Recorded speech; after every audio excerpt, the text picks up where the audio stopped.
Hi, everyone. This is Charlie Walk. We're talking about music. We're talking about the biggest stars in the world that I got to work with. Ariana Grande, John Mayer, The Weeknd, Post Malone, all here. Coming up next on Hollywood Raw. All right, guys, this episode is sponsored by Herd App Marketing. Now, you've heard us talk about the Herd App Media team and all the reasons we chose to work with them and how far the Hollywood Raw podcast has come in the last few months, with much more in the pipeline that we're very excited about. But Herd App Media is only one part of the Herd App organization. Let us say one of the reasons we chose Herd App, it was their reputation as one of the premier search engine optimization agencies out there. Search optimization, for those of you who don't know, is the practice of optimizing your website, podcast, YouTube views, or anything else to be found as high as possible in the Google search results. Herd App Marketing serves the marketing needs of companies of all sizes, from mom and pop shops to S&P 500 corporations. They work with nearly 3,000 business locations in 43 states. And this was the tipping point in the decision for the Hollywood Raw. So we knew that growing Hollywood Raw meant partnering with a media company that also had a full marketing arm, and that's what Herd App Marketing brings to the table. So Herd App Marketing is not just SEO. They are a full-service marketing agency with literally every service under one roof. There is nothing outsourced to partners like a lot of the other big agencies do. And we mean everything: social media marketing, web design, content marketing, video production, branding, creative, SEO, SEM, local SEO, all the SE whatevers. They have the team in-house to meet your needs and ours. Yeah, that's why you see our TikTok blowing up. We're getting ready to launch a whole new website, and they are the power behind the news stories that we found on our website. They literally do it all for us, and they can do the same for you. So if you have a company that needs more customers or know somebody who needs new customers, you know by now that the internet is where you're going to find them. And Herd App Marketing is the company that will get you found more often than your competition.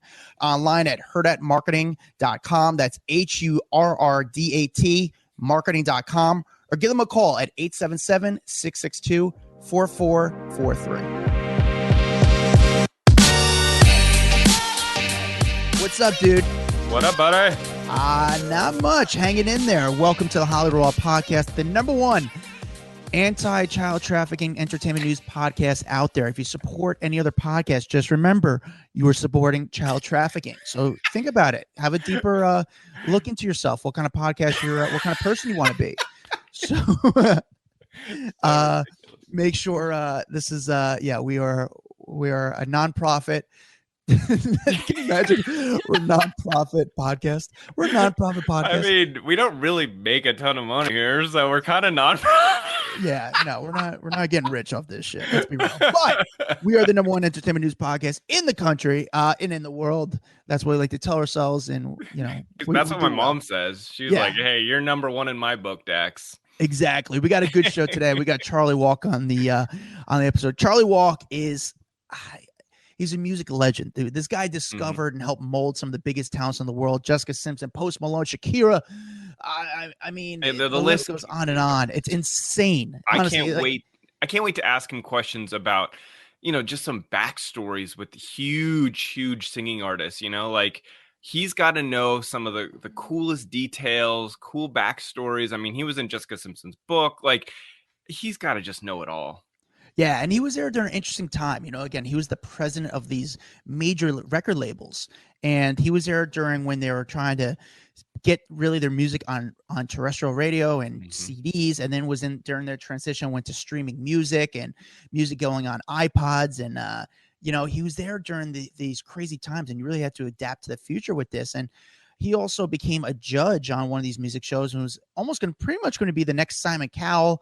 Unfortunately, there are some news stories that came out, which we're going to get into. We're not going to hold back. We're going to ask him about this stuff that made him have to leave the show. But it was definitely a crazy news story. So we're going to ask him about all this stuff and more. So I'm really excited to get into him. Before we talk to Charlie Walk, Dax, tell us about, for people who haven't listened to the Hollywood Raw podcast, tell them what they could learn from this and what they're going to listen to. Well, can we get a review first? Yeah. Okay. All right. Well, we got to read a review because that's kind of our thing. We like to say thank you to people out there leaving reviews. So we like to read one on air. And if you've got a second, please go to iTunes, go to our page, scroll down, and leave us a review, 5 stars, and then we'll read it here on air as a little thank you. This one comes from Caroline CSR. It says, it's the T for me. It says, I love this podcast and I look forward to the new episodes. It's so easy to listen to. And the tea is piping hot. I mean, you know what's funny is I don't even feel like it's tea. I feel like we're just curious people asking questions to these celebs. It's like we find it fascinating. But yeah, I mean, some of it actually turns into some pretty good tea.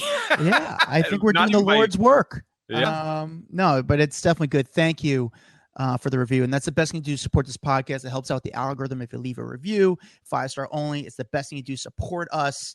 Yeah, I mean, this podcast is the Hollywood Raw podcast. What we like to do is, yes, some tea comes out, but that's not our goal. I mean, it just happens because what we like to do is we like to say is we humanize Hollywood. We reveal the fourth wall of Hollywood. We like to hear the backstory of how shit got made and kind of make it interesting and exciting. And to be honest, if we have an actor on, we don't give a shit about the role they're playing.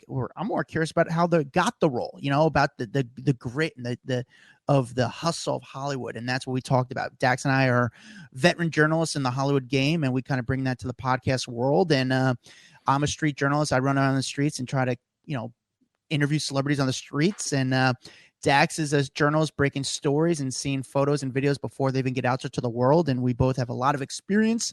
We like to talk about our experience. And we've had you guys. Amazing guests. If this is your first time listening, go back. There's so many good episodes that we, just interviews with some huge stars. I mean, like one of my favorite ones with Kelly Osbourne, even though the audio is terrible on that interview. Yeah. And please, we understand, but it was her computer that was making all the noise in the background. But like that interview I loved. I mean, Mark Cuban having him on after Shark Tank was really just an unbelievable experience.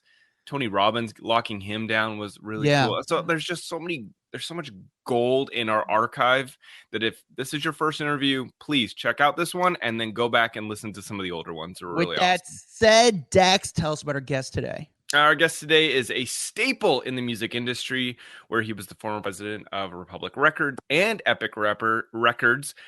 He was one of the judges on the Fox show The Four and was part of the team that helped launch careers such as Jessica Simpson, Sean Kingston, Natasha Bedingfield, Shakira, Enrique Iglesias, and so many more.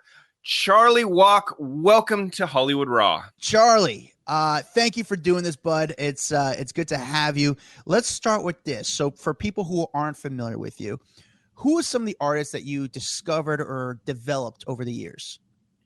It's a long career. I happened to, at a very early age, know that I needed to be in the music business. I was picking hits at like 8 or 9 years old. I had a transistor AM radio next to my head every morning, and my mom and dad saw me sort of analyzing records, songs that were on the radio. So I got into this very early. I was a college rep for CBS Records, freshman, sophomore year. And the first acts that I got to be involved with were New Kids on the Block, Mariah Carey.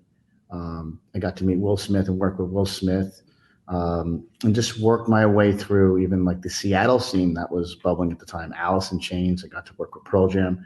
So I got thrown a lot of these new acts across all genres, and really learned. That was my college education, by being, in the market, figuring out how to break New Kids on the Block locally. Don't forget, there was no social media. So it was even like the beginning of MTV. So the funnel was very, very narrow. It wasn't a free for all. If you weren't on the radio, you had a real problem. If you weren't getting, picked by MTV to, play your videos, you had a problem. So you had to figure out how to kind of do old school warfare in a marketplace to excite a marketplace. Word of mouth meant a lot. I guess word of mouth is what viral means today. And I still use a lot of that, knowledge and that feel at the beginning, because all of these artists, even back then, were startups, and every artist is a startup until they're not. So I got to see it all, the beginning of the Mariah Careys at the small clubs with that mic, and Richard T., this old, incredible piano player, presenting her with just a mic and a piano vocalist. And I remember those days. I remember New Kids picking them up I remember picking up Donnie Wahlberg and Mark was there, and all the other brothers, Jimmy and the whole crew, and the mom, and got in a little beat up car that I had and drove around to radio stations and did under 21 6 o'clock shows with Coke, Pepsi, and chips for moms and daughters back in the day. And you built the brand regionally, out of Boston, locally and regionally, and then you watch them 4 years later, playing stadiums. So I understand the feel of the beginning and the potential if you, number one, believe in the talents committed to, really become and want to become the biggest stars in the world. But what did you see in some of these people? Because, I mean, for every Mariah Carey story, I'm sure there's 15 people that didn't turn into the biggest stars on the planet. But what did you see in a Mariah or John Mayer? Or, I mean, you've worked with so many people. I could sit here and list off 1,000 names, but, what did you see in these peeps? So there were different phases of my career, right? So I didn't sign New Kids on the Block, but I got excited about New Kids on the Block. So when you're in a company, and especially in the early days, I was the promotion guy. I was the marketing promotion guy. My job was to figure it out. My job was to take these signings, these really important priority A-level artists, and figure it out in the region that I was in. And then my region became national. First, it was like New England, then Northeast, then national. So I grew with it. So the beginning years, I wasn't involved in discovery. I was involved in figuring out how to break them and make them the biggest stars in the world. And the way for me was gut before data. I was able to help pick songs. I was able to then take sort of that feel and go out and convince people, market by market. And that's what it was. It was hand-to-hand combat, market by market, that, you're in the presence of greatness. There hadn't been a boy band since the Beatles. Some would say the Monkees, but the truth is the Beatles were a boy band. So, and they're a British band. So in the United States marketplace, there hadn't been a boy band in modern day music to break. New Kids. And then after that, of course, NSYNC and Backstreet Boys. One Direction was from the UK through Simon Cowell. But when you present it that way and you have great music, Hangin' Tough, the right stuff, Please Don't Go Girl, Joey McIntyre, with those blue eyes, magical moments in a collective called New Kids on the Block. That's what you were selling. And you know what you were also selling? I always said, as long as there were, boys singing, there'd be little girls to buy those records, right? There was always that relationship. If you look at the history of pop music, and if they did it right and fulfilled a niche that didn't exist in the current marketplace, we would win. It took time, it took effort, but so my thing was sort of dissect what was put in front of me at that phase of my career. That wasn't my signing phase, or even my quote unquote, artist development phase. Was sort of like taking what you had with the finished product and trying to make it rain. And I think I got pretty good at doing that consistently, just because I had that ear and feel, which I knew at a very, very, very early age that I had to sort of identify with that and fire hose that and push it through for myself. And I think that got me a really early head start in the business of music. That's interesting, because that was so I guess in the beginning part of your career, your strength, and I guess throughout your career, was the promotion, the marketing of it. And that's a hard, difficult gig, because the industry keeps changing, technology keeps changing. So you have to adapt with it. You have to be, you really have to keep changing with the industry. So when you became the president of like the record label, how did your job change? Because at that point, you're in charge of the whole entire company, but what were your, when you're the president of a record label, what exactly is your roles? I know it sounds like a basic question. You're the president of the label, but what exactly do you do when you're the president of the label? Well, I'll tell you one thing. You never stop promoting. You're responsible for making your numbers, managing the catalog that hopefully you inherited that continues to make money, right? That's the selling of catalog. Which is the artists that have been built on that label over the years way before me. And then there's something called frontline. Frontline is the frontline artists that are current, that you have coming out and or you're signing. And that's the most critical and I think the most watched part, that market share, especially today with streaming, all eyes on you. So your responsibility is to have different buckets of people that can deliver. First and foremost, A&R. A&R, those people are going out there, they're scouting, they're looking for the next song, the next artist that we together look at, decide to sign.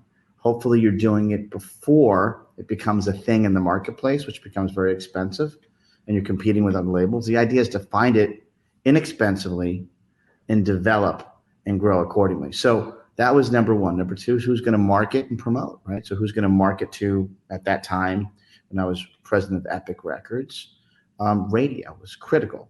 TV mattered back then. Letterman was a critical show that we needed to be on, or the morning shows mattered, and everything's changed so much where it's so much more of a real-time game. But the different buckets of A&R, media, marketing, promotion, sales mattered because there still were record stores back in the day. We were still shipping CDs, and it was a weird time because I remember back, I think 2005, we were competing against free, right? So there was Napster, and all the kids were growing up and being taught that music was free. Can you imagine that? So we're competing against that while we're trying to find new stars, while we're trying to help the ones that are already out that maybe didn't have a hit to sort of regenerate their touring base, their fan base, and actually sell things. And then we try to create new things. I remember I was feeling I woke up feeling that we needed like a reggae pop star because I was such a fan of reggae. So we pretty much put together this Sean Kingston project that I executive produced with a young producer named J.R. Rodham. How does Sean Kingston, how do you discover him? How is he, how does he find you guys? Like, how does he get himself going where he gets Charlie Walk's attention? So he didn't find us. I saw him on MySpace, but most importantly, a young producer who I was in love with, J.R. Rodham, started working with him in the studio. And I was the president of Epic, and I flew there, and I met this 15-year-old. And he could write. This Sean Kingston could write these melodies. It wasn't really a manufactured thing. It was like this kid whose name really isn't Sean Kingston, it's Sean, but we had this Jamaica feel, created the art, created the, not even illusion, but the vibe that this kid was coming from Jamaica, or a Jamaica point of view, that we sort of put a layer of pop on top. And I remember, like, when we heard the demo of Beautiful Girls, I just added doo-wop, whoa, doo-wop. So I wanted to add like that little doo-wop / reggae vibe, which made it a magical record. And those are some of the things that, we do to help the artist, being sort of like the artist behind the artist. But we developed it because it was a niche in the marketplace. It hadn't been like a reggae pop star in many, many years, except for probably Sean Paul. So all I simply did was like, how do you fill the marketplace with a sound that we know people love, a new sound for the kids that they've never heard before? But I always say there's 88 keys in the keyboard, right? So basically what happens is a lot of music gets repeated in different kind of ways because there's only 88 keys in the keyboard, meaning the reggae sound has been in existence for all of our lives. But if the generation that's out there that's engaged in pop music hadn't heard it, it's new to them. So that was sort of the theory and philosophy kind of behind it, like the Sean Kingston. And we launched it, I remember, on Power 106 in Los Angeles, which was at America's top hip-hop station at the time. And they played it probably 21 times in a row with the sirens and the horns, #1 phones. People actually called the radio stations, their request lines. I mean, this is how much things have changed, right? They call the request lines, and I'm getting all the calls back. #1 phone, Sean Kingston, Beautiful Girls. And then, weeks later, it went #1. And that was an exciting time in which, and everything has changed, which we'll get into later, where we had to develop and break new artists because where are we looking for these things? I guess MySpace kind of, but at the time there was MySpace. But, it's not like we have TikTok today and Instagram and Snap and all these different social media platforms where the artists have shifted to be much more, sort of fiercely independent. That independent mentality exists today because of the options they have to build leverage for themselves and make them important and create connectivity to fans. Back then, I would call what Sean Kingston was concept development. It's no different than what Simon Cowell did with X Factor in creating One Direction or Fifth Harmony, or what Lou Pearlman did back in the day in creating NSYNC or Backstreet Boys. We did that with Sean Kingston. And years later, we did that with Joe Jonas in creating DNCE, because sometimes you have to make your own luck when you may not find that star. How do you create something, an entity that you own a piece of, that you put money behind, and you push out to the marketplace using the leverage that you have being at a major label? So those are some of the things that I try to do and continue to try to do, and thinking about, artist development, but actually controlling the narrative over time and doing proper artist development. I love these A&R type conversations with people that have been discovered and what the story was behind them. Do you have another artist that you can say this was the story to their growth, someone that everyone knows their name? Because that's what I find so fascinating. There are so many stories. Give me one, just one. And we could spend hours on it. And one of the greatest stories of all time in my career was the Shakira story of Hips Don't Lie, which people know. I've spoken about it a million times. And for those watching or listening that don't know, we were at a critical place. I just became president of Epic Records. I was a very young, probably naive, maybe even arrogant president in there, a little bit cocky. And Shakira came in, and her album had already launched weeks before I got there. And she asked me what her next single was. Her first single was called Don't Bother. And no one bothered. So now I'm in there, and she's like, I'm being called Mr. President, and I could see where this was going. And I said, you made a great artist record, incredible guitars, incredible sounds, but I don't hear a radio-friendly song that sort of comes after what you came off of, which was Whenever. So it was a very contentious meeting, because I'm basically telling a global superstar that there's no hits on the body of work she spent 2 years on. And I was upset, and I got calls from Sony. You can't talk, you can't do this. And I always felt that you have to be honest and tell the truth, or else you're sort of stuck in a situation where you're not going to be able to deliver the numbers, and the artist is not going to be able to tour. And it just puts a notch in the whole ecosystem of what we're trying to do. So years before I worked with Wyclef and the Fugees, I went to see him, and I asked him for an up-tempo Caribbean Latin jam. And he goes, I have nothing, but I think 3 years ago, he goes, I put out Dance Like This featuring Claudette from City High from Havana Nights 2. And I go, well, where is it? And he goes, well, it's up on iTunes. I'm like, well, what happened to the song? He goes, well, nothing. No one's heard it. I go, never got promoted, never got released. He goes, yeah, nothing happened. So he plays me the song. I flip out. We had Praz in the studio and Jerry Wunda. They can confirm the story. Everyone, success has a lot of fathers, but it was Wyclef, Jerry Wunda, and Praz from the Fugees. And before you know it, we stripped Claudette's vocal off the verses. Clef has a mic and goes, Shakira, Shakira. And Hips Don't Lie was made. Now, it was made without lyrics. We sent it to her. At the time, she reluctantly wanted to do it. She didn't really want to do it because she doesn't collaborate with others, but we got her to do it. She wrote the verses in the chorus, laid her vocals down. We stripped it onto her album that already existed, because at the time there were CDs. The CDs, we already shipped 200,000. So you had to take the CDs back and put this song on and this is crazy times. I went the next day to play the demo for my staff at Epic Records, and I was up all night. My wife didn't know where I was. I was so focused. And I played for my staff. I said, this is going to be the biggest song of the year, and I play it for everyone. And no one clapped. And I'm the president. I'm like, come on. Everyone's looking down, looking around. When no one looking in the eyes like this? Yeah. I'm like, are you kidding me? This is the biggest. This will change Latin crossover music forever.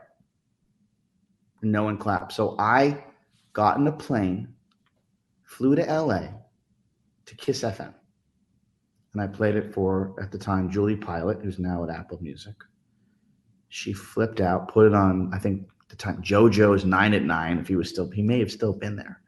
And #1 phones. The rest is history. It became the biggest pop song of the decade, but the most important song for the Latin crossover audience. So At that time, Shakira could only play really New York, Miami, and LA. Now she could play the middle, talk about Minneapolis and Cleveland and Chicago and St. Louis. And it changed culture forever. It allowed that sound to be global. And I remember the UK would not play that song because they believed there weren't enough Latin people. And I remember the conversation fighting with the people at BBC and whatever else. They believed that there weren't enough Latin people in the UK to acknowledge that sound per se. And we fought and we eventually won. But even back then, can you imagine having this conversation about fighting to get a good song on the radio? A great song on the radio globally. But it changed her life forever. And I think part of our job and responsibility is to do that for artists because sometimes they don't know. Sometimes they're so close to the core of what they're doing, they lose perspective. Number one, they've heard some of their music that they made themselves over and over and over so many times, they lose perspective. Number two, when you become famous, you're surrounded by a lot of people that just say yes, yes, yes, yes, yes, and don't tell you the truth. I think I can look back and say that I've always was the guy that told the truth for better or worse. And I think that made me sometimes controversial because I never conformed to what the artist wanted. I always tried to read the marketplace and never get comfortable enough with my position, but I always feel uncomfortable that every time we put a new song out, no matter how big the star, we were a startup. And it's like when Janet Jackson's saying, "What have you done for me lately?" That is the music business. What have you done for me lately? Where's that hit? When you think about Dua Lipa today, she's only as good as her last hit. She's a hit-driven superstar. And by the way, I am her biggest fan. I just think she's dope. I think she's cool. I think she's sexy. I think her fashion, her approach is beyond. But she has to feed the hit machine. And I think you have to be in that mindset to understand the entire process. And I'll tell you something else when you talk about cultural change. You asked me other stories. I remember we were working with Will Smith back in the day, and Benny Medina was his manager, and we had the Men in Black movie coming out, and we had Getting Jiggy with it, which no one wanted to play because it was a rap record. Let me say this again. Pop radio in the United States wouldn't play Getting Jiggy with it because it was a rap record. There's nothing rap about that. Right? And at that time, Jerry Seinfeld was hot. And he said in one of the episodes, "I was just getting jiggy with it." So I took that snippet and I remember layering it into the song and then sending that to radio because the platform wasn't TikTok, it was Jerry Seinfeld. Nothing's really changed. What's the platform that influences people is where you go to try to not even trick them, but get them to engage. And we did that with Getting Jiggy with it. And then half the stations in the South wouldn't play it for whatever effing reasons. So then I went to malls with boom boxes, played the song, and interviewed listeners of the local radio station, specifically at KRBE in Houston, Texas. And we made these videos with these big video cameras. There were no iPhones, guys. And went back to the radio stations in their chains and said, "Your audience doesn't consider this rap. They consider it pop from a really big pop movie star." So you could actually see like racism happening in some of these markets. And, oh, that's a rap record. We're just in the artist and song business. I don't even know what you guys are talking about. But so it wasn't always easy. These were the fights where you look back and you look at some of these careers. And I think, if you were to speak to Will Smith today, he remembers that it was not easy to get even Men in Black with that massive movie with Tommy Lee Jones or whatever else. The music side of it was radio was so fragmented and controlled by Arbitron, which is their rating service, which is ridiculous and antiquated. It was very difficult sometimes to break through the funnel, and that goes for even Hips Don't Lie into some of the Will Smith records back in the day, and even Destiny's Child. I remember No No No with Destiny's Child when there were 4 girls in the group.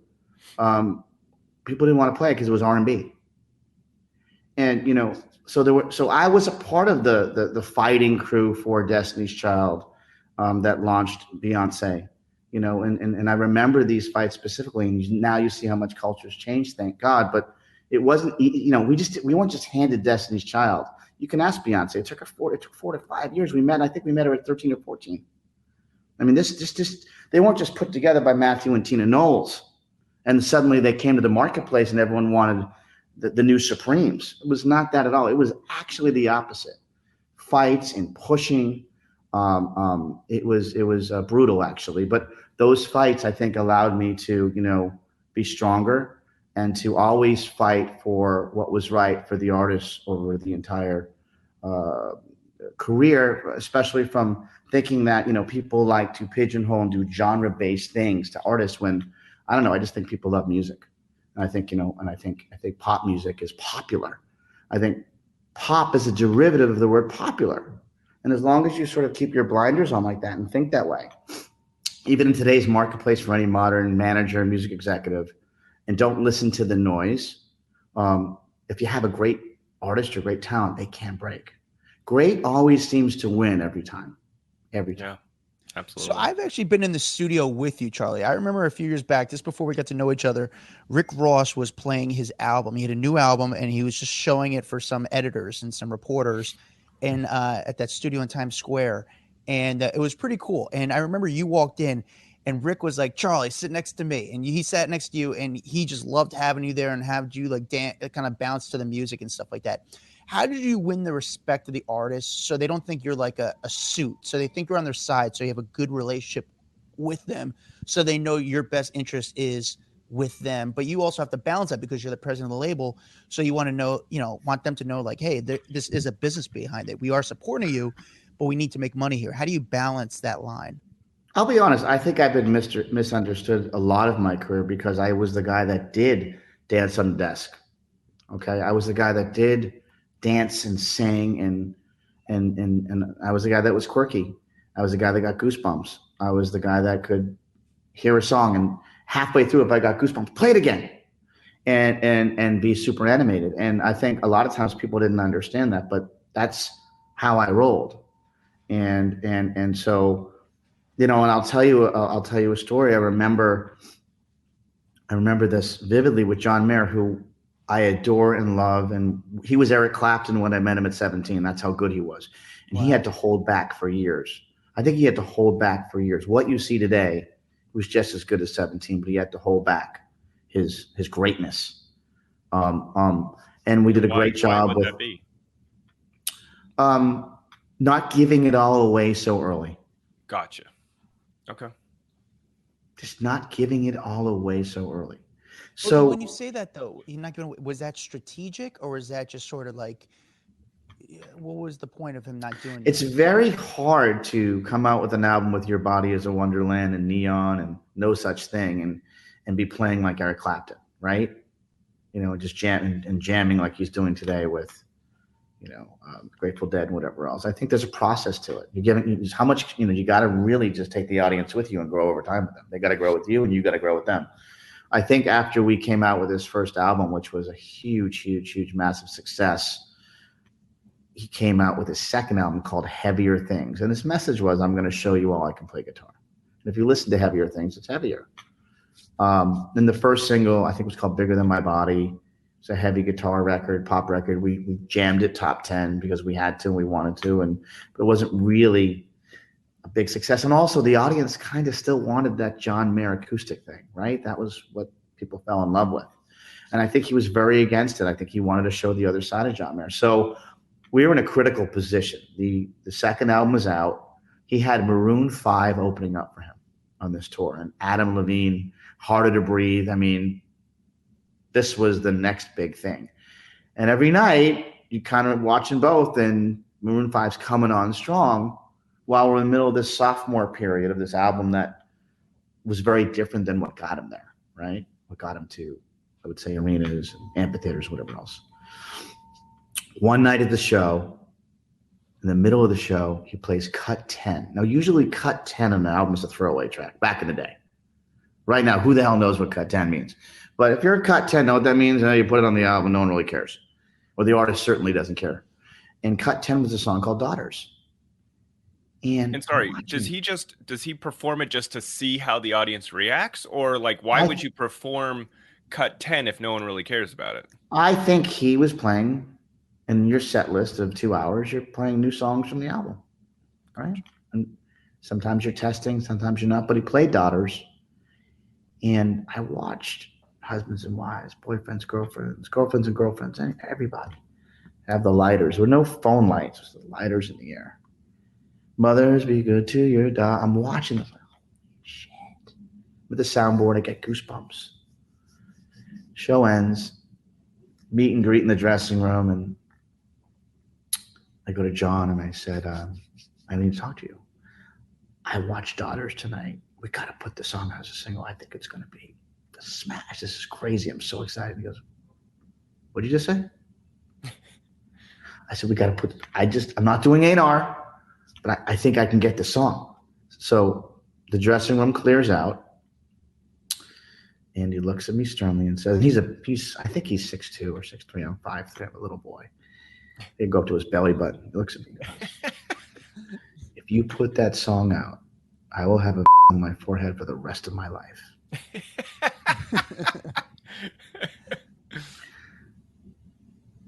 The next day, the chairman of my label calls me and said, did you tell John Mayer that Daughter should be a single?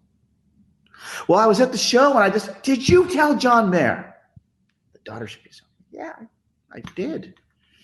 Don't do your walk. I'll fire you. It's a career ender. Do you hear me? Now am I going to get fired? I got the artist who I adore and love hating me. My boss wants to fire me. So I went into the office the next day and shut the door. And I put it on 40 radio stations. You still call 40 radio stations? I put it on. I had 40 radio stations add the song. A year later, we won Song of the Year at the Grammys. We won Best Male Pop Vocal at the Grammys. And in his speech, he said, I still don't think it should be a single. And we sold millions and millions of records, and it became one of the greatest classics of all time. And this is not an ego thing. All I did was go to a show and watch people sing a song. You understand this? I didn't write it. I didn't produce it. I have no agenda except helping the artist. And I guarantee today, if I see John today, he'll still look at me weird about it. You know what I mean? And those are the casualties of the game. And I have no emotion about it. It is what it is. But I did the right thing at the right time for the artist. Does that make sense? And yeah. We can spend hours here telling the stories, but the behind the scenes stories, behind the artist stories, not just me, any professional music executives that's been in the position that I've been in. I've shared these stories with Clive Davis over the years, who's the greatest of all time at this, much better than me, from the master, Clive Davis. And, so these things continued and continue when sometimes the artists just don't know. And they've even written these songs because they're so close to it. And when you write a song, it's your words and lyrics and melodies that come out of you. It's like having a child, right? So I can't question how they feel. All I can try to do is guide them to the marketplace for what brings them success, for the most people to engage with their music, right? The job is to get people to engage with their music, their live show where they make most of their money, and be a part of their journey. And I don't know how you can really fight me on that if that's what we're trying to do here. But to this day, it's the biggest, I think, artist challenge sometimes of, the music at the end of the day is the product that matters, right? It's the driving product of these artists. So you do have to get it right because it's competitive. It's dog eat dog. You have labels trying to kill each other. And the music business is a very, very rough business. People trying to take each other out. People tried to take me out at my highest moment. And so you have to be strong, and you have to understand that as long as you stand behind your feel, your gut, and you stand behind the artist, which some people do and some people don't. At least I know that I've done that. That's why I think over years I've had such consistency with success, because I have a God-given talent of finding it and figuring it out and understanding the marketplace, but also I know how to work with the artist to hopefully have the best outcome for them. So you've obviously had a ton of success with huge stars. Is there anyone that's ever come across your path that you didn't sign or you didn't put on your label that now you regret looking back years later? Yeah, I mean, it's Lady Gaga.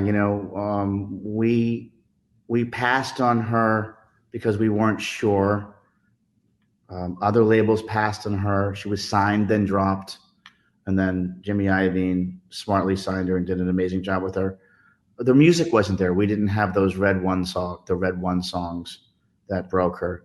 Let's Dance broke actually out of Canada. We didn't have that. We had other songs that, I remember her being in my office with the disco ball and a DJ, shorts and a tee.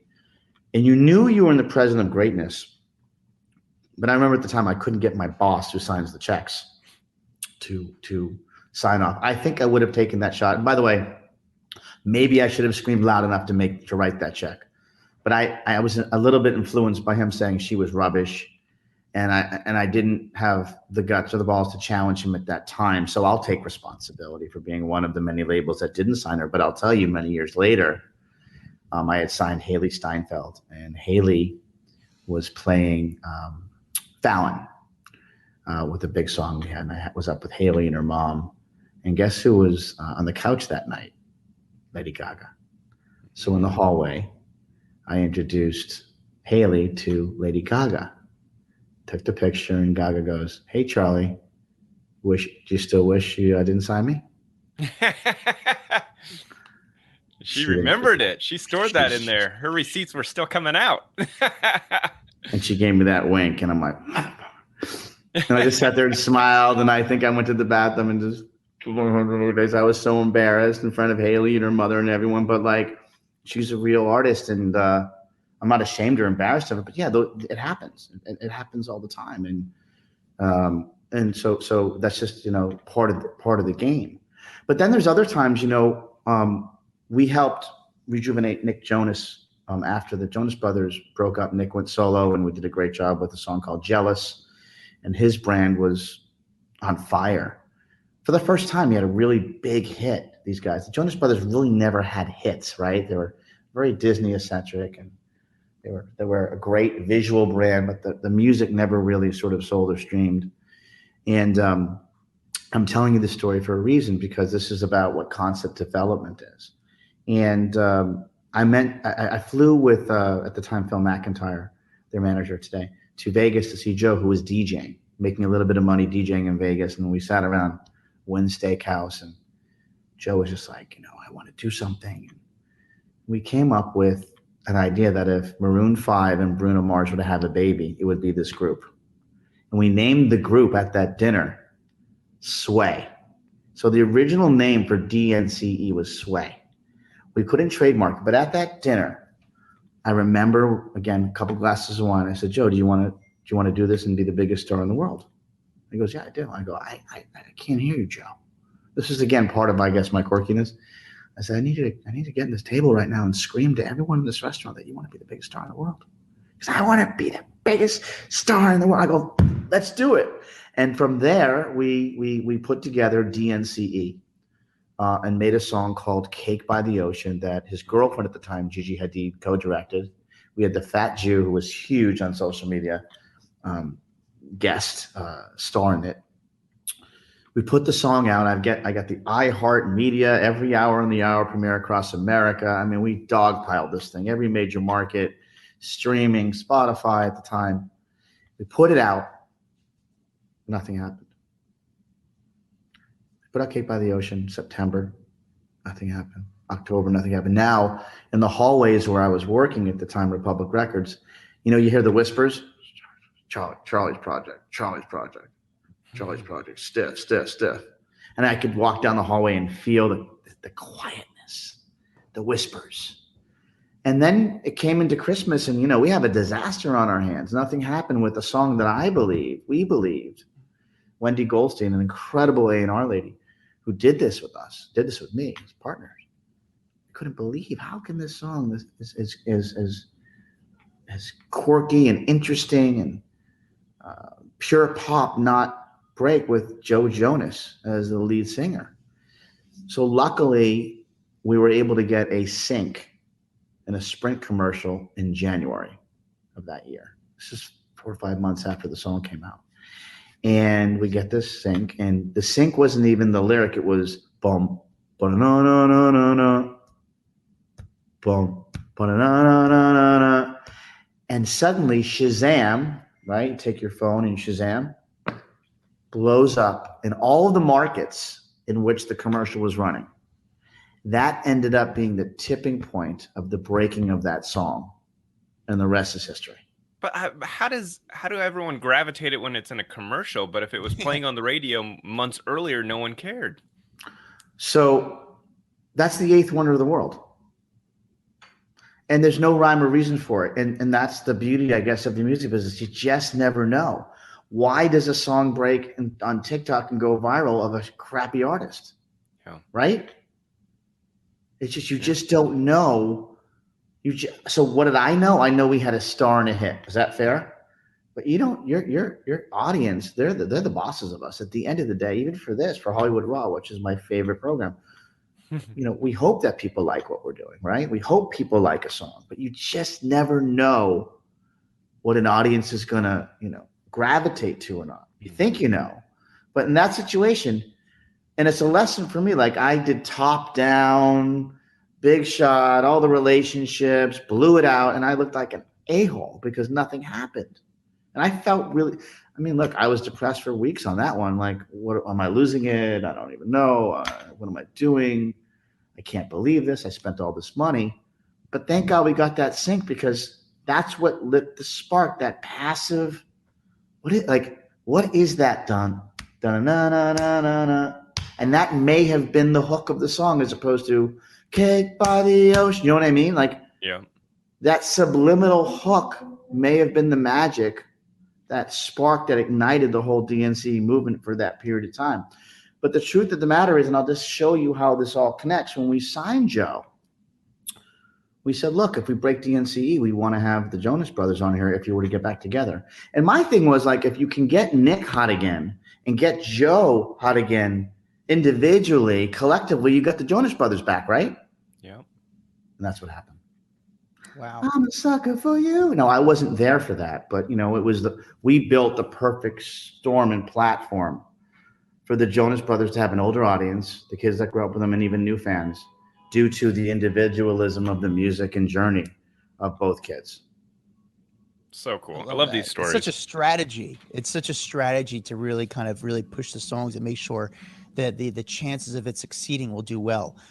In the past few years, we saw a lot of artists go independent. Macklemore, Chance the Rapper, they kind of gimmick themselves as independent artists, and they've been pretty successful.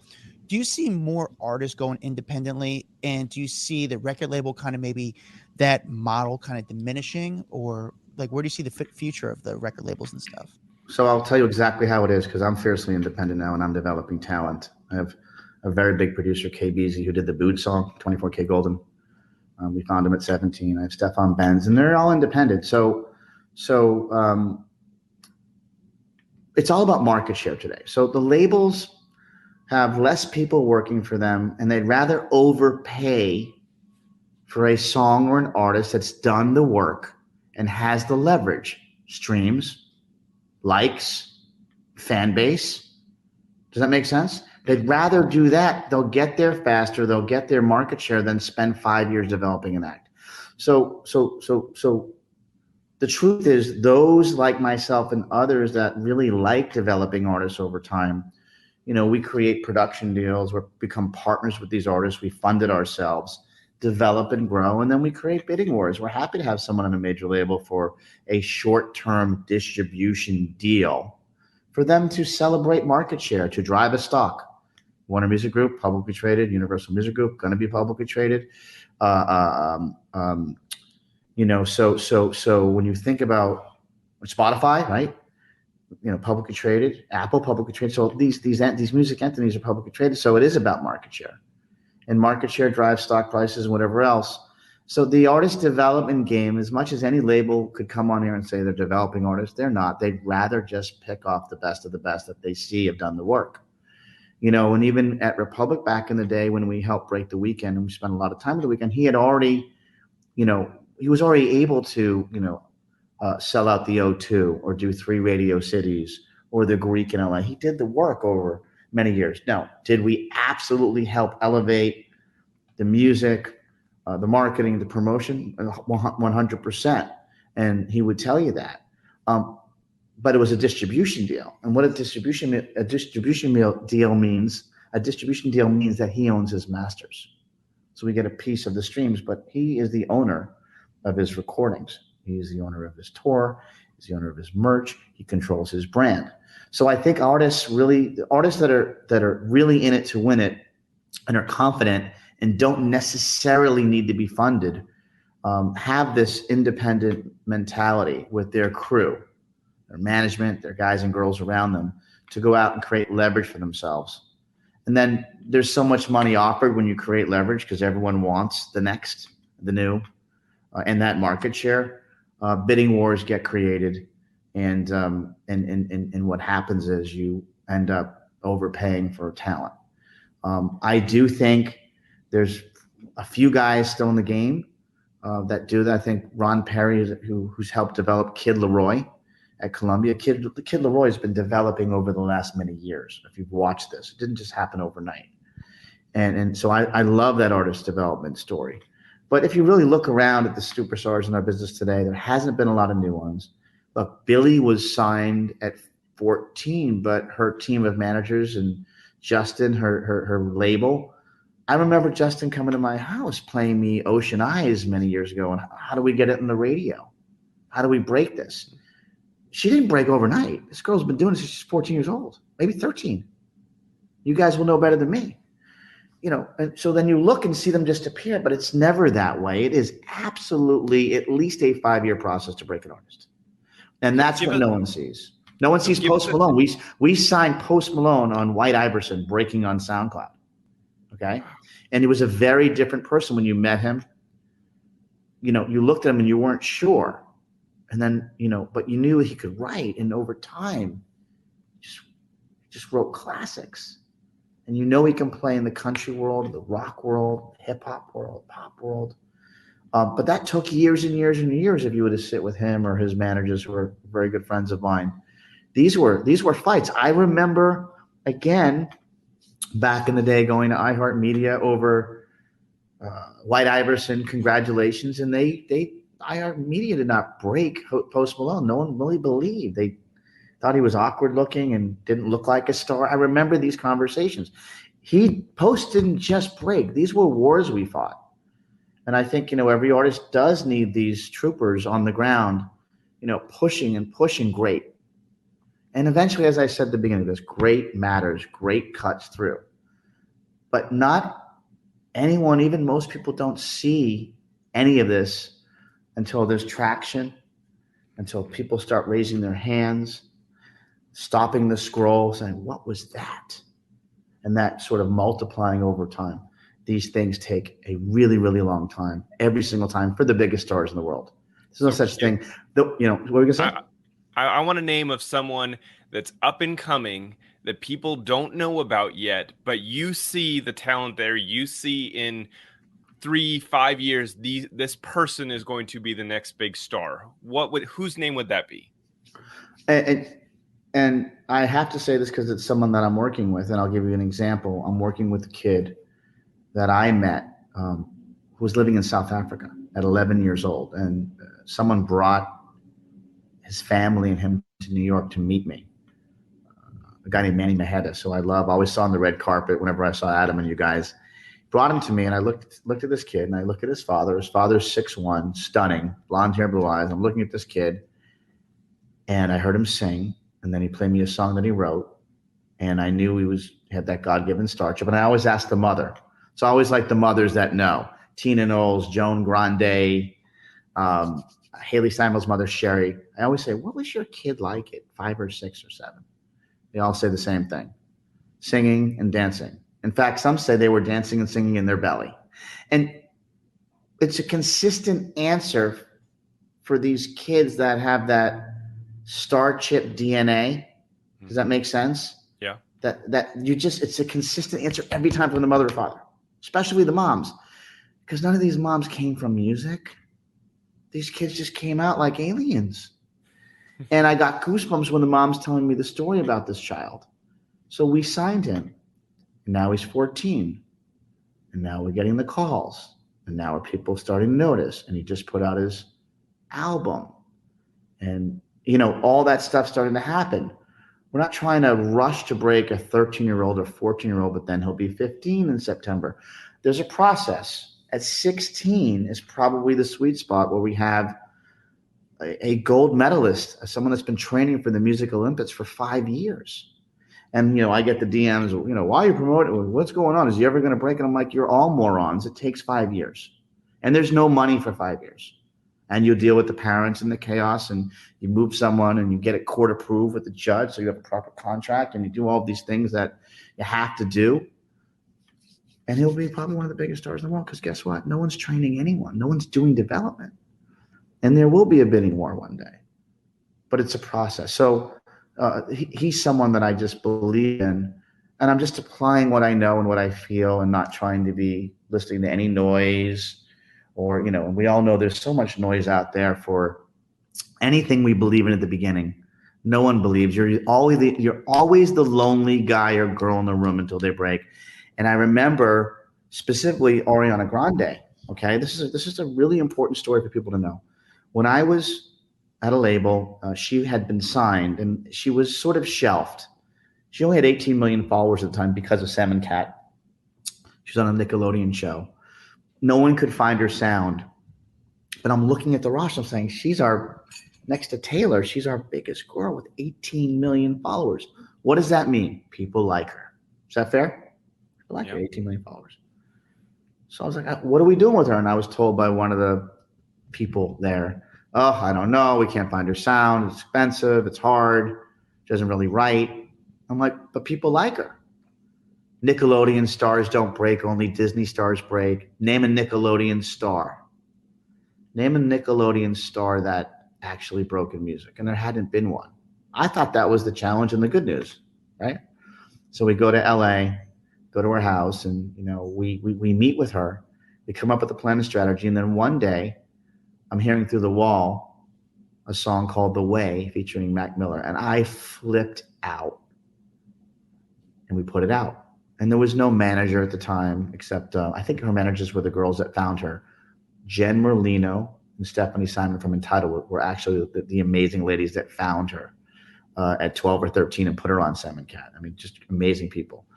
And I just said to them, we're going to put this song out. And they weren't music managers, they were more TV film. And I'm like, well, if she has 18 million followers and if 250,000 people downloaded the song on iTunes, a very small percentage, we'd have a number one single. We put it out. What happened? Number one single. And that was the beginning. And I think Scooter came in later, 6 months or a year later. But that's really what happened. There's, if we ask anyone, that's the truth of what happened. So I think at any label, it takes someone to believe, whether it's me or somebody else. Every artist needs a champion at the beginning, because every door will be shut every single time until you prove concept. And it still remains true today. So I've always, again, my philosophy in anything that you do in life is just, if you believe, do not listen to the noise, do not be distracted, do not care, fight your way through it. If you truly believe someone has that talent. And when I did it with Haley Steinfeld, and I was told, again, this is important stories for people just to at least, have some belief in your own, gut as you're going through anything you're doing in life. Haley really wanted to sing. And I had just met her and her mom at an event. I didn't even know who she was, to be honest. And she told me she was nominated for an Oscar at 14 for True Grit. She goes, I can sing. And I looked in her eyes, and she wanted to play me demos. And I didn't even care to listen, because I didn't care if she could really sing. What I knew was this 14-year-old was nominated for an Oscar. Yeah. That's all I needed to know. And I looked in her eyes. She goes, I can do this. We signed her. Now, when I signed her, we have the committeeates. I call them committeeates, not committees, committeeates. Name the last actress that became a singer. I don't know. But I believe we can help her, and maybe we can make some music movies with her. And well, why would we sign an actress and make her a singer? And I did, and I did. I give credit to the label at the time, because they let me. They let me do, I guess they called it the Charlie Walk. They let me go, spend time with her, and we together with our team, brought her to a massive amount of streams, which actually helped her TV in film career and her brand, and she became a much bigger star. And I think that model is really super interesting, whether it's Addison Rae trying to sing or whatever else, right? Of thinking about how do you conquer the entertainment business. If you're interested in music and you're interested in TV and film, there is a way to do it all. But everyone, and again, when you think about lessons here, when I'd signed Julia Michaels, she was a very big writer. And then the same conversation is, what was the last writer to become an artist? Carole King. Now I'm like sitting here, and I'm like, well, I believe in her, and she's on every demo for Selena Gomez and Justin Bieber. Sorry. And even some of the Haley records, and she sings incredibly well, and she's dope as fuck. Like, what are we doing? And I believed in her. And she became and she got nominated for an Oscar and nominated for a Grammy a year later with Issues for Best New Artist. So that's just been me. And I think, that sort of approach to it all, nothing ever changes, whether I'm 49, 50, 18, 19, that thought process of anything you do, if you believe in it and you create a strategy, you have a better chance of having success and moving culture than doing committees. And that would be the most important lesson that I could, share with you guys along my journey, which has been a long one. So you were a judge on a music competition show, which I thought you were a good judge. I actually thought I like judges like you, someone like a Simon Cowell that come from the marketing, the business era, not just the J-Lo or the Blake Shelton. I want someone who really knows talent, how to mold talent, and have to really get their career going. And I thought you were really good. How was your experience being a judge on one of those shows? Like, do you feel like, did the producers tell you as far as, this is what we want you to do, or do they allow Charlie to be Charlie? So both. First of all, my journey was I wanted to follow the footsteps of Simon Cowell. I wanted to have my own production company. I wanted my own TV show. I wanted to I love what he did with, people don't understand what this guy did. I mean, he created One Direction. All those kids in One Direction auditioned, right? Fifth Harmony, they made up. Camila Cabello auditioned, drove from Miami to the Carolinas to audition. She's a friend of mine. I know the whole story. You got to respect the artist development side of what that is. So I was excited for my next journey to sort of start being a judge and then creating a ecosystem of concept development, creating talent, live television, showing a different side to it, a little bit more of a grittier side, a little bit more of a harder side, an honest side. So they did try to produce us, but they did give us a lot of freedom to let us get in the huddle and battle it out. I enjoyed it. I will tell you, it was the most intense thing I ever did in my life, because I felt the pressure. And I'll tell you what the pressure was. Still being a president of a record label, being responsible for my artists and my employees while going on a TV show. And you really get sucked into this TV thing when you're doing it. You're living in LA away from your family. I've got 4 kids and a wife and a puppy. You're living in a hotel. It's seriously hair, makeup, rehearsals, listening to the talent, getting a sense of kind of what's going to happen live.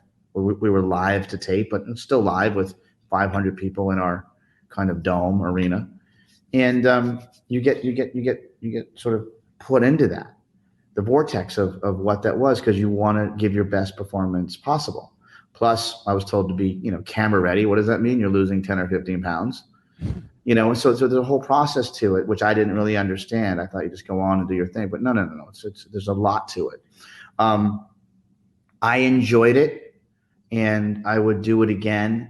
I would do it again if I were able to be an executive producer and control the narrative my way. But it was one hell of an experience. I mean, Khaled's been my friend for years. Diddy, the same. Megan's been a little sister. I got to know Fergie, who I didn't know very well, but sweetheart. We all had a great crew. When I was there was a girl named Javaya who didn't win, but I thought if I actually got behind her, she had this reggae, like, that female reggae vibe thing going, that she was just fantastic. And that was something that I actually thought could have broken from that show, because the truth is nothing's broken from The Voice. And nothing's broken from American Idol in many, many years. In fact, there's only been a few stars that broken American Idol. If you really look at it, no one's really broken except for Kelly Clarkson, Carrie Underwood, right? If you really look at the whole show, if you look at the whole show process over the years, and X Factor failed in the U.S., but it gave you an American group called Fifth Harmony. We now know X Factor shut down in the UK after 17 or 18 years, but that gave you, One Direction. That broke basically virally from the UK, flown over to the US and gave us Harry Styles. So it's been an incredible journey for those shows. But I felt there could have been a new way of maybe taking this show that I didn't control, possibly creating a new one that I could control. So interesting. When you say that, I'm surprised that there hasn't been more people that have broken out because of the audience size. I mean, obviously, I know when Kelly Clarkson made it big, the audience was massive on American Idol. So everyone around the country was watching it. But after so many contestants, it's crazy that we haven't seen more names. With the girl that you mentioned, is there a reason that you didn't go after her to continue that growth in the music industry with her post the show? She didn't win, right? So what you try to do is use the platform of Fox and Diddy, who was executive producer, taking the winner, nurturing the winner, putting money behind it, which the contract said, and pushing it through over time and getting that ready for next season. Selling the fact that someone won and broke helps you with season 2. That never happened because she didn't win. And that's why that didn't. And unfortunately, I still believe she's a star, but if you don't have the right team at the right time, and timing is a big part of this too, guys, right? There's a window. She had that window, but the window never got activated because she didn't win. But I feel like a lot of the American Idol, people that became big, they didn't win necessarily either. I mean, Fantasia was not a winner. What was Jennifer Hudson didn't win, but they still became big stars. Don't forget though, at that time, American Idol was a franchise and had how many viewers? So millions and millions. You could have second, third, fourth, fifth place people because there were so many eyeballs, and you can actually look at the data and say, hey, people really liked her, but she didn't win. This show was so new and so young, and we really didn't have a massive audience, truth be told, to have that leverage to be able to pluck and push. Gotcha. The show started off, I think, as an experiment and didn't actually end up being a show that was sticky enough to stay. Gotcha. So I want to ask, this is actually obviously a sensitive subject, but you left the show. You weren't let go. You left the show because there was some news that came out when you were the judge that you were accused of sexual misconduct. And then you stepped down from the show because you said, I don't want to take the attention away from the show, which I thought was a very bold and interesting move. What was your thoughts when all that kind of went down? Well, I wish I didn't do that. I wish I had a voice. It was such a crazy time in this new movement, and people were taking out people. I believe that I was taken out unfairly. I had let someone go 17 years prior at another company, and the person sees me on TV and writes an open letter how it was inappropriate. And at that moment, at that time, I was so shocked, and I didn't even know how to respond, except to respond the way that I did, and was shell shocked.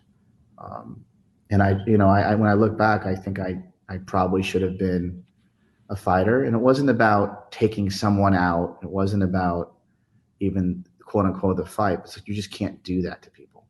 And I also think if I didn't go on TV, I wouldn't have become a target. And I think when you become at that time, one of the most powerful people in music and going on a TV show in and around that movement, and they hadn't sort of taken someone out on music, that's what happened. And the truth be told, no one was taken out after me. So we kind of have a sense of what happened, but I don't look back. Try to look ahead. Jimmy Iovine, who's one of the greats of all time, told me one thing: you can't look in the rearview mirror. It'll hurt your neck. And that's sort of how I live by today. The accuser actually wrote a book. I did a little looking up. So she wrote a book, and I could be wrong, but it was like something like how to hook up at work or something like that, or hook up with your boss or move ahead. Yes. This woman who I had hired and we actually let go 5 years after her allegations of me being quote unquote inappropriate. wrote a book called Men You Dating. This was all on, we found out by Googling it, actually, which no one in the media chose to do or write. And the book talked about how to have sex with your coworker in the supply closet during midday sex, maybe even during your lunch hour. And I remember reading this and basically crying, saying, how is no one showing the other side to this? How does someone accuse someone of sexual misconduct or being inappropriate, and then 5 years later after those allegations, write a book that was published? And I showed it to Billboard, I showed it to the New York Times, and no one would not only print it, still to this day, no one would print it. And then they would say, well, she still said it. You're clickbait, you're famous, you're Charlie Walk. And that was what was happening at that time. And again, you can sit here and be angry about it. I'll forever mentally be scarred from it, but I can tell you every artist I'm in touch with, every female artist I'm in touch with, biggest stars in the world I consult with, and you move on and you know your truth, you know who you are, the best friends, the best family. And then also my responsibility today is to help artists and do what I do, to have my God-given talents, help people. I'm not going to ever stop doing it. No one's going to ever get in the way of me doing that. So when that stuff's going down, do other artists reach out to you? Like, how did the industry kind of treat you? Did people? So it's a great question. So what they don't do is they don't do it forward facing. They do it privately. Whether they came to my house or FaceTime me or called me or sent me video messages or DM me, no one goes public because they're afraid of, we've all seen what happened this week with the Me Too movement and the demise and the money trail and why certain people get hit and why others are protected. And we're finding out more and more, what unfortunately, the good of the movement's turned, somewhat sour if you read the recent news. So, for me, everyone was afraid of getting hit and by being forward facing. I think a lot's changed in the last 4 years. This was years ago. Today I'm, very forward facing with a lot of the artists, but back then, they all the ladies that I've broken and worked with, from executives to artists, all reached out and, were horrified. And it was a very tough period, very, very tough period. But thank God for amazing friends, strong family, and incredible wife. Wow. Good. And So, then yeah. did you guys, and excuse me for my lack of knowledge here, but did you guys have some kind of court case? Did that settle or go to There was trial? no court case. There was no court case. There was nothing. And I also think back in the day, there were crazy times. We all went out with our assistants back in the, what years were these? 2004, 3. We all went out. It was a family. It was a unit. Now what's happened today is no one's mentoring anyone.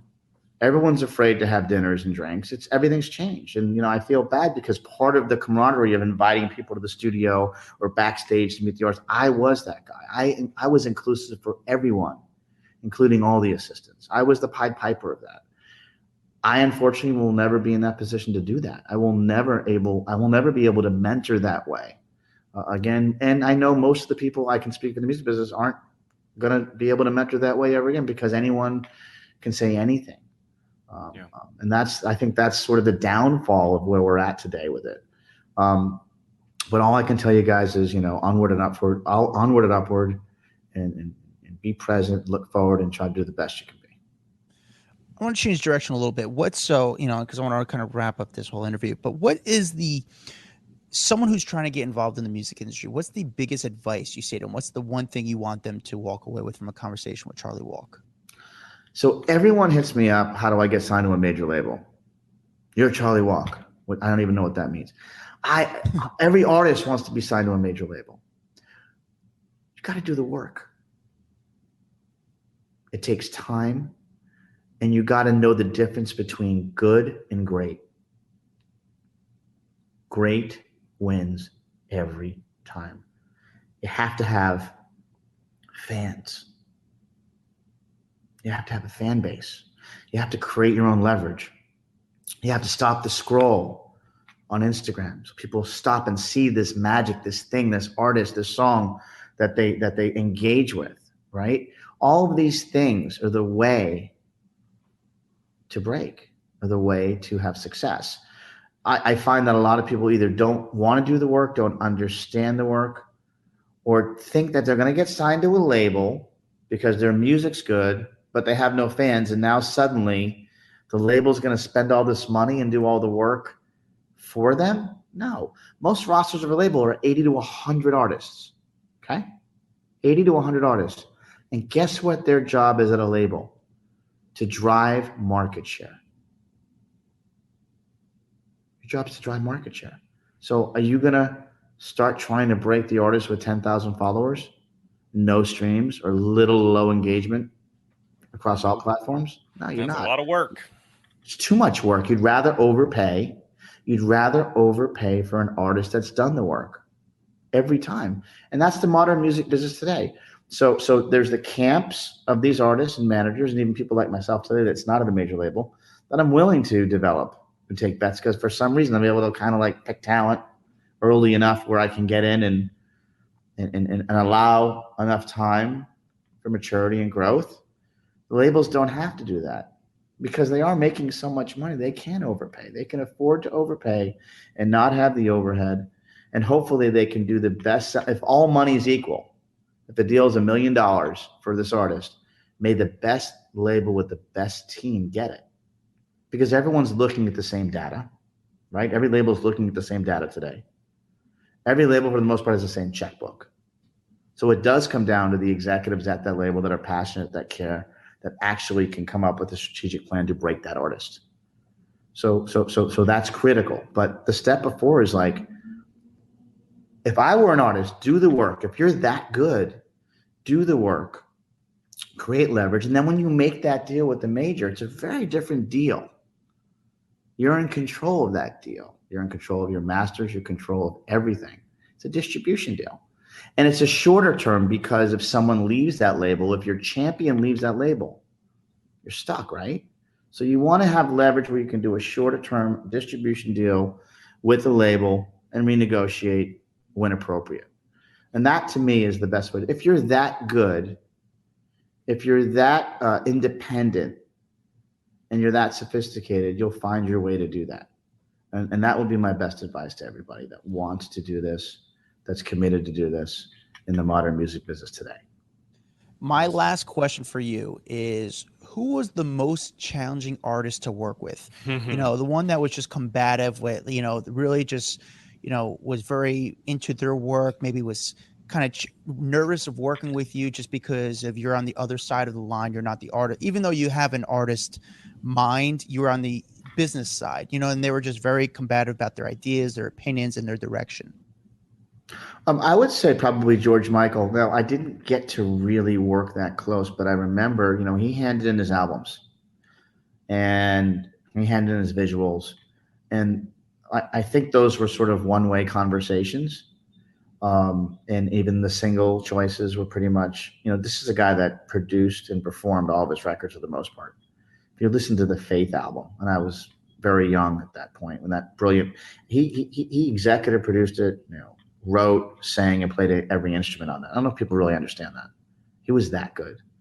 And I think that allowed him to basically dictate to us what we were to do. I mean, he did the same thing with Wham and to George Michael's solo career.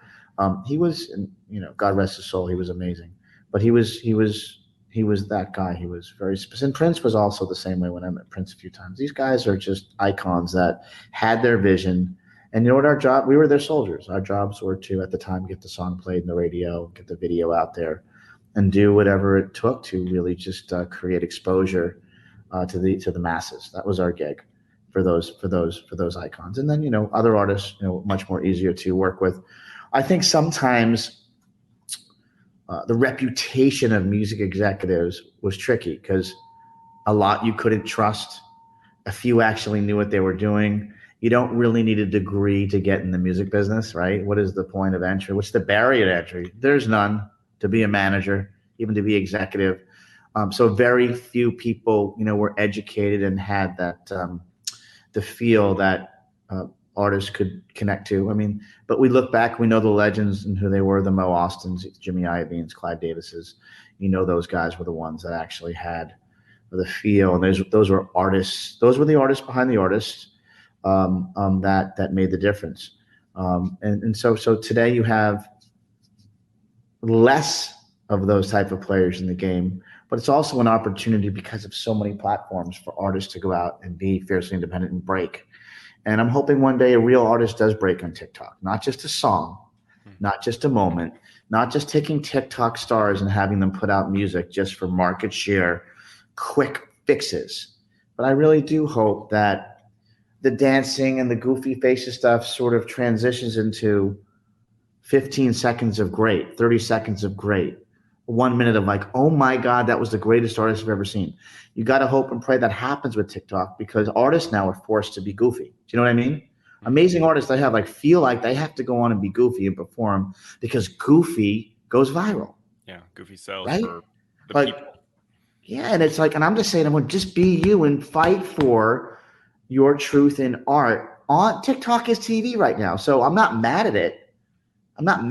But I do hope that we could be sitting here next year when we do this and we revisit this interview, that someone broke from TikTok that becomes a long-term superstar that plays arenas and stadiums.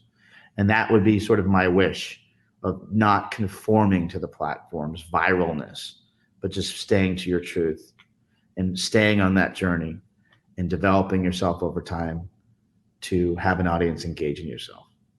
All right, I got my last question. I was a huge Newlyweds fan.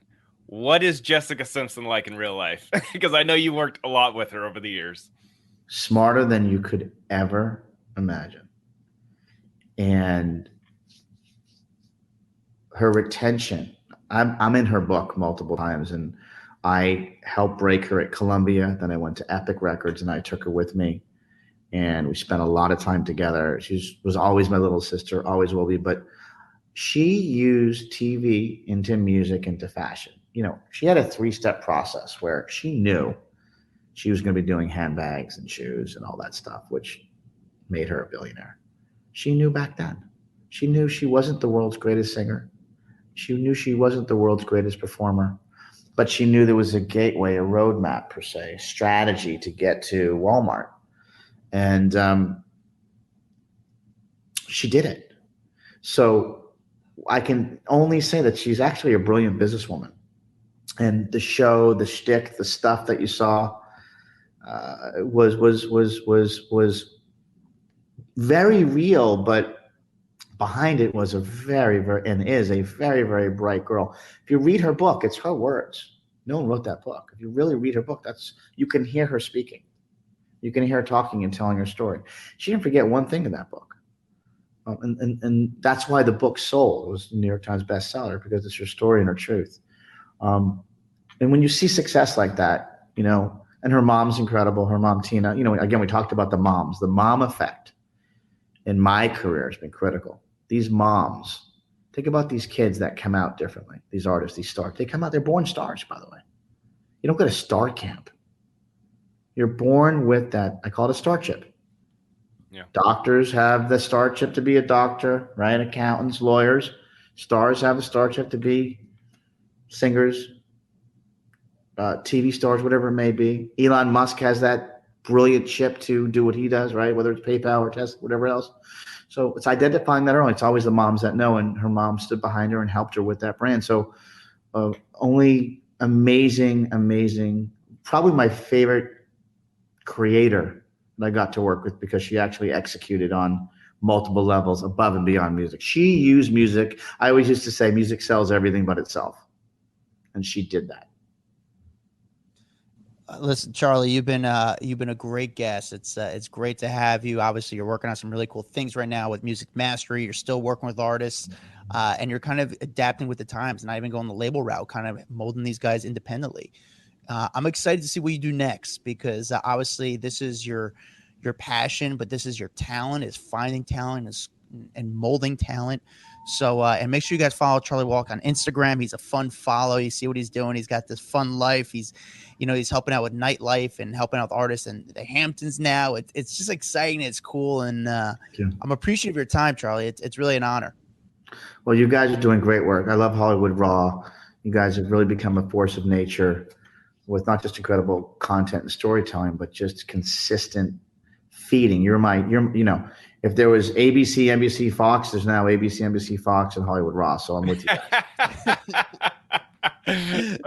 It's great with Charlie, man. Thank you again so much, man. I really appreciate it, brother. Thank you. All right, guys. Dude, what a guy, huh?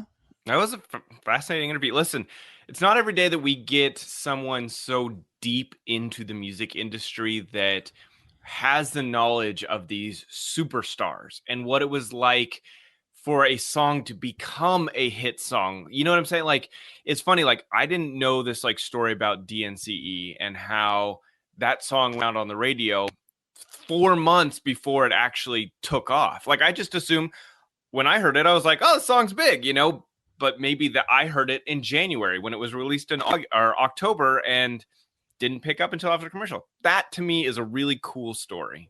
Yeah, no, it's cool because he was there, he was the president of these labels during an interesting time when they were going from CDs and then also into the streaming. So he was there during this interesting transition. And really, when it comes down to it, he had to be, he had to be kind of forward thinking. He had to think in the future. He had always, the industry kept changing and stuff. So it was just pretty wild. He's I think, dude, the people he's worked with, Post Malone, Shakira, the biggest Jessica stars, Simpson. not just, oh, these are, I've worked with a couple artists, like the biggest stars in the world. Mariah Carey, he's worked, it's really cool. I'd love to hear more. We need to get him like a podcast or something because I feel that he's got stories upon stories upon stories. Yeah, 100%. Make sure you guys follow him at Charlie Walk on Instagram.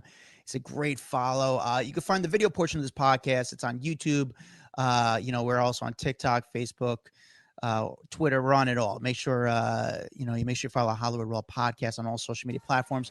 You can find me at Adam Glynn, GLYN. You can find Dax Holt at DAXHOLT. Make sure you guys leave a message, leave a review, 5-star only, leave a few nice words. We'll read the reviews on air. We'll see you guys next time. A Huda Media Production.